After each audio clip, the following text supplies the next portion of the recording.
The groan echoed from deep within the Walmart, low, guttural, and paralyzing. My flashlight flickered, its dim beam cutting through the suffocating darkness. The air was thick with the stench of rot and mildew. My name is Jack Harper, and if you're hearing this, I might not make it out alive. The Walmart was a graveyard of the past. Broken shopping carts lay scattered. Like skeletons, their contents spilled and forgotten. Shelves stood crooked or collapsed, their faded products coated in dust. Rust-colored stains streaked the floor, leading to ominous pools of decay. Overhead, broken fluorescent lights swayed gently, creaking in an unseen draft. Shadows shifted as if alive, but I knew the real danger was closer. I wasn't always alone. My brother Sam and I stuck together as long as we could. He was my anchor, my protector. Last winter, cornered by a horde near an abandoned grocery store, Sam didn't hesitate. He shoved me toward the exit and faced them alone. His screams haunt me, the wet, choking sound of him being torn apart. I can't let his sacrifice be in vain. I crept deeper into the store, careful to avoid the shattered glass and debris.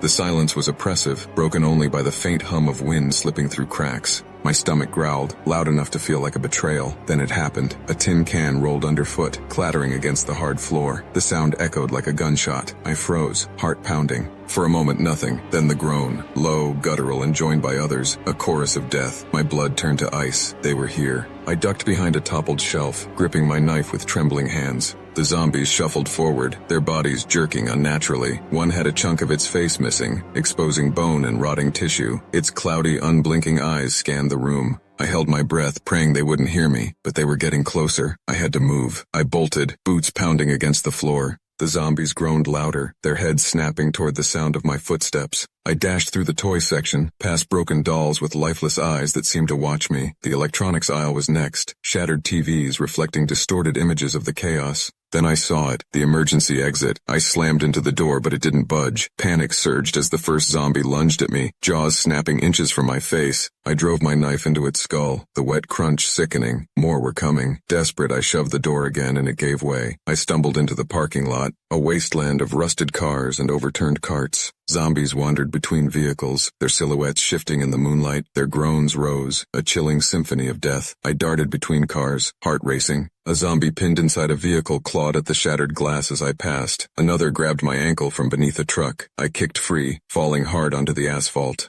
Pain shot through my knees as I scrambled back up, gasping for air. A loud clang startled me. A zombie had climbed onto the hood of a nearby sedan, its decayed body collapsing the metal as it crawled toward me. Its jaw swung loose, grotesque and dripping. I ran to the next row of cars, nearly colliding with a cluster of zombies near the main entrance. I collapsed behind a truck, chest heaving. My knife was slick with blood, my hands trembling. The groans grew louder as more zombies poured from the Walmart, their cloudy eyes fixed on the sound of my breath. Then I heard it, a faint voice barely audible over the chaos. "Help! Is anyone out there?" It sent a chill down my spine. Another survivor? Or bait for the dead? Either way, it didn't matter. The groans surrounded me, their hunger a palpable force closing in. If you're hearing this, listen carefully. The zombies don't stop. They don't tire, and they don't care how long it takes to find you. Never let your guard down, never make a sound, and if you think you're safe, you're not.